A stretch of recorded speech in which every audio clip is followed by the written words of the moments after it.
Assalamualaikum warahmatullahi wabarakatuh. Perkenalkan, nama saya Naurah Putri Utami, NIM C0 B023026 dari Program Studi Manajemen Pemasaran Fakultas Ekonomi dan Bisnis Universitas Jambi.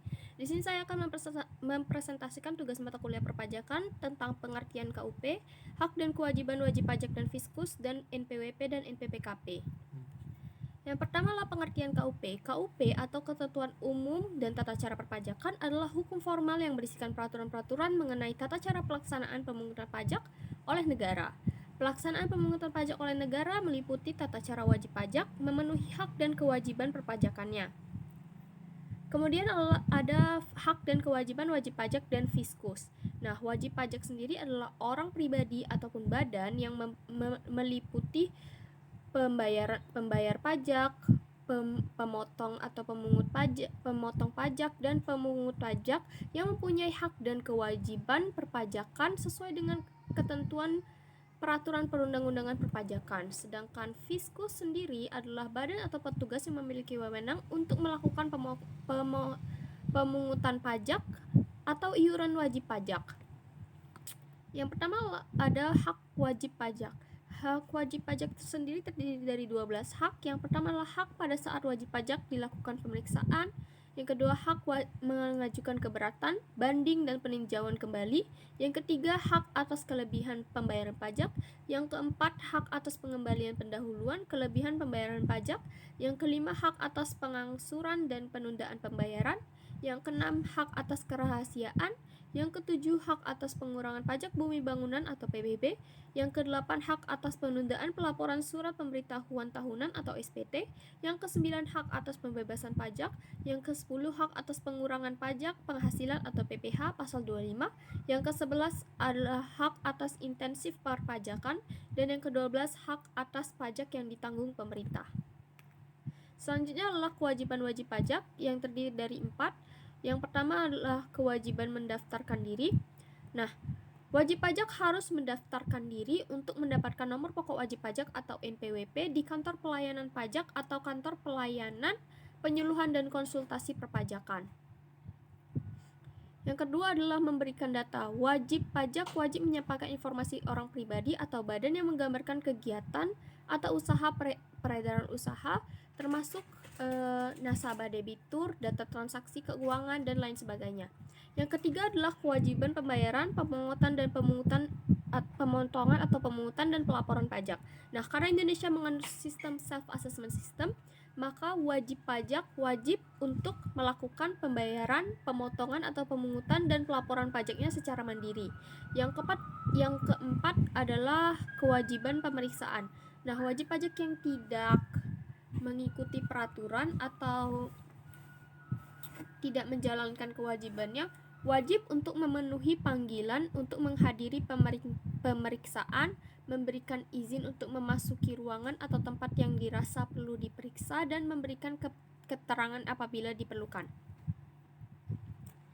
Yang selanjutnya adalah hak fiskus. Hak fiskus sendiri ada 5. Yang pertama adalah berhak menerbitkan nomor pokok wajib pajak atau NPWP dan melakukan pengukuhan pada pengusaha kena pajak atau PKP secara jabatan. Yang kedua adalah berhak menerbitkan surat tagihan pajak. Yang ketiga, berhak melakukan pemeriksaan dan penyegelan. Yang keempat, berhak melakukan penyidikan. Dan yang kelima, berhak untuk menerbitkan surat paksa dan juga melaksanakan penyitaan. Kewajiban fiskus sendiri terdiri dari 2 macam, yaitu kewajiban umum dan kewajiban khusus. Kewajiban umumnya adalah memberikan bimbingan, penyuluhan, dan penerangan kepada wajib pajak agar mereka memiliki pengetahuan dan keterampilan yang dapat membantunya dalam melaksanakan hak dan kewajiban perpajakannya. Sedangkan kewajiban khususnya sendiri terdiri dari 9, yaitu yang pertama wajib menerbitkan NPWP sementara dalam jangka waktu 3 hari setelah surat formulir permohonan pendaftaran diterima. Yang kedua, wajib menerbitkan NPWP dalam jangka waktu 3 bulan setelah formulir permohonan pendaftaran diterima. Yang ketiga, melakukan penerbitan surat keputusan atas pengukuhan pengusaha kena pajak atau PKP dalam jangka waktu 7 hari setelah formulir permohonan pendaftaran diterima. Yang keempat, melakukan penerbitan surat keputusan kelebihan pajak 1 bulan setelah diajukan surat kelebihan pajak dari wajib pajak. Yang kelima, melakukan penerbitan surat perintah pembayar kelebihan pajak dengan jangka waktu 1 bulan setelah surat keputusan kelebihan pembayaran pajak diajukan. Yang keenam, melakukan penerbitan surat keputusan angsuran atau penundaan pembayaran pajak dalam jangka waktu 3 bulan setelah diajukan. Yang ketujuh, melakukan penerbitan surat keputusan atas keberatan yang telah diajukan wajib pajak dengan jangka waktu sama, yaitu 3 bulan. Yang kedelapan, memberikan keputusan yang berkaitan dengan pengurangan atau penghapusan bunga, denda, serta kenaikan dan juga pengurangan atau pembatalan yang terkait dengan ketetapan pajak. Jangka waktunya 3 bulan setelah permohonan di tanggal penerimaan permohonan.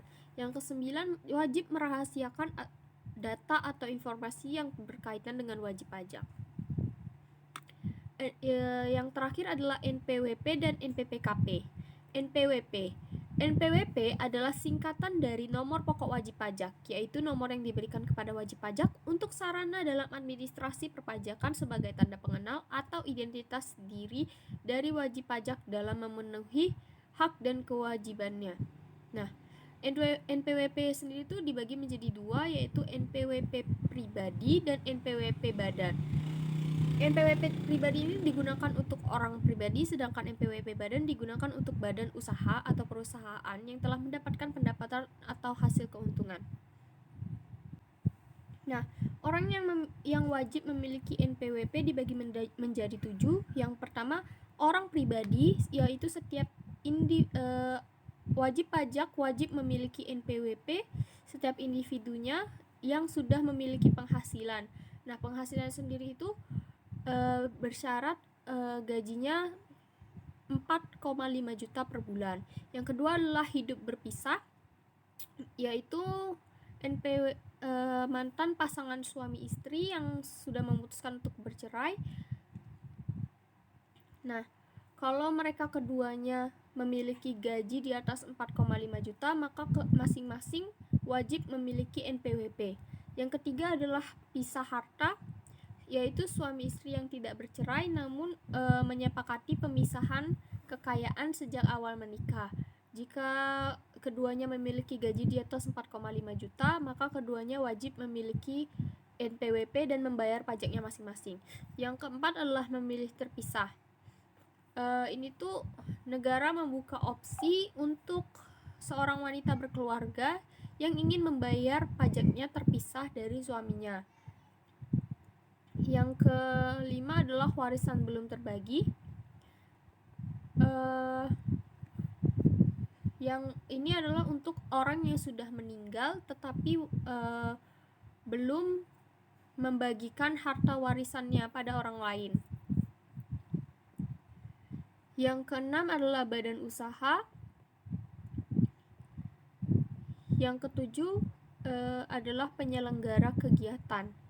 Nah, penyelenggara kegiatan ini tuh untuk orang yang melaksanakan suatu kegiatan yang mereka tuh bakalan memberikan pembayaran atau imbalan atas nama kegiatan tersebut, maka mereka wajib untuk memiliki NPWP. Yang selanjutnya adalah fungsi NPWP sendiri terbagi menjadi 5. Yang pertama, menghindarkan diri dari denda.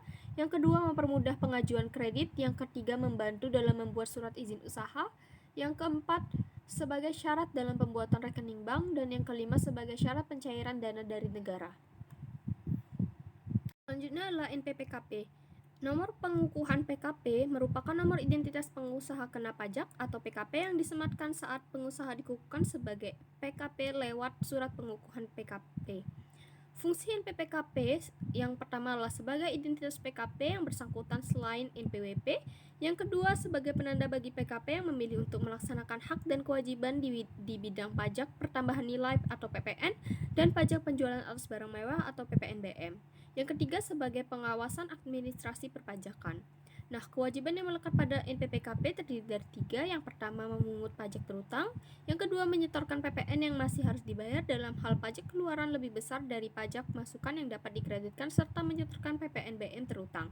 Yang ketiga, melaporkan pemungutan, penyetoran, dan perhitungan pajaknya paling lambat akhir bulan berikutnya. Nah, itulah presentasi saya tentang pengertian KUP, hak dan kewajiban wajib pajak dan fiskus, dan NPWP dan NPPKP. Sekian saya akhiri dengan wabillahi taufiq wal hidayah. Wassalamualaikum warahmatullahi wabarakatuh.